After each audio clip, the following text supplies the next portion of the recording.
आमदार संतोष बांगर यांची आमदारकी रद्द झाली पाहिजे। ठाकरे गटाचे जिल्हा प्रमुख संदेश देशमुख यांची मागणी।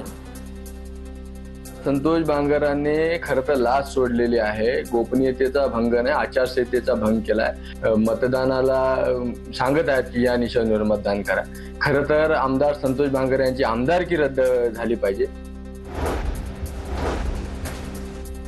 निवडणूक आयोगाकडे जावं, वैभव नाईकांनी पुरावे द्यावेत। नुसतं ट्विट करून काय आरोप करायचे? नितेश राणेंचा वैभव नाईक यांच्यावर निशाणा। पैसे देऊन अगर कोणाला अगर वाटत असेल की बाबा इथे पैसे देऊन अगर निवडणूक लढवल्या जातात तरी निवडणूक आयोगाकडे जावं, तक्रार द्यावी, पुरावा द्यावा। अगर सत्य आढळलं त्याच्या वेळीची दखल घेतली जाईल आणि कारवाई होईल ना। बोगस मतदानाच्या कारणावरून परभणीच्या सोनपेठमध्ये आजी माजी आमदारांमध्ये बाचाबाची। पाथरीचे आमदार राजेश विटेकर आणि माजी आमदार व्यंकटराव कदम यांच्यात मतदान केंद्राबाहेर जोरदार शाब्दिक बाचाबाची। रत्नागिरीत निकालाआधी शिंदे सेनेकडून फटाके वाजवत जल्लोष। प्रभाग क्रमांक 5 मध्ये शिंदे सेनेनं फटाके फोडले। मतदान संपल्यानंतर सौरभ मलुष्टे समर्थकांनी फटाके वाजवले। यवतमाळच्या घाटंजीत दादांच्या राष्ट्रवादीचे उमेदवार आणि विरोधी गटाच्या कार्यकर्त्यांमध्ये हाणामारी। शैलेश ठाकूर यांचे कपडे फाटेपर्यंत राडा झाला।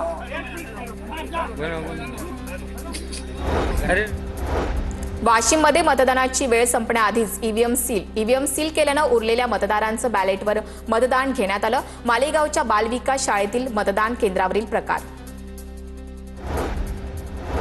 सोलापूरच्या करमाळ्यात मतदानावेळी मारहाण। करमाळ्यात 6 जणांविरुद्ध परस्पर विरोधी गुन्हे दाखल। करमाळ्यातील मौलाली नगरमध्ये मतदानादरम्यान प्रचार करण्यावरून वाद। मुंबईच्या गोकुळधाममधील वाहतूक पाहून माजी नगरसेविका प्रीती साटम आक्रमक। वाहतुकीत अडकलेल्या रुग्णवाहिकेतील रुग्णानं तिथेच प्राण सोडायचा का? प्रीती साटम यांचा संतप्त सवाल।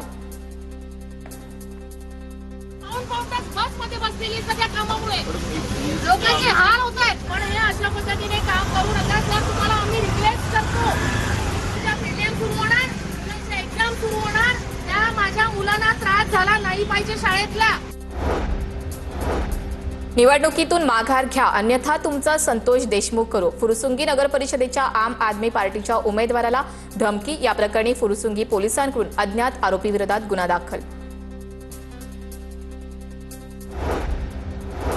संजय गांधी राष्ट्रीय उद्यानाखालून ठाणे बोरिवली बोगदा जाणार। या प्रकल्पासाठी 18,838 कोटींचा खर्च करण्यात येणार। या बोगद्यामुळे वाहतूक कोंडीमुळे लागणारा तासाभराचा वेळ 15 मिनिटांवर येणार। मीरा भाईंदरच्या काशीनगरमध्ये अनधिकृत पार्किंगवर पोलिसांची कारवाई। पार्किंगमधील गाड्यांमध्ये गैरप्रकार सुरू होते। TV9 मराठीच्या बातमीनंतर पोलिसांची कारवाई।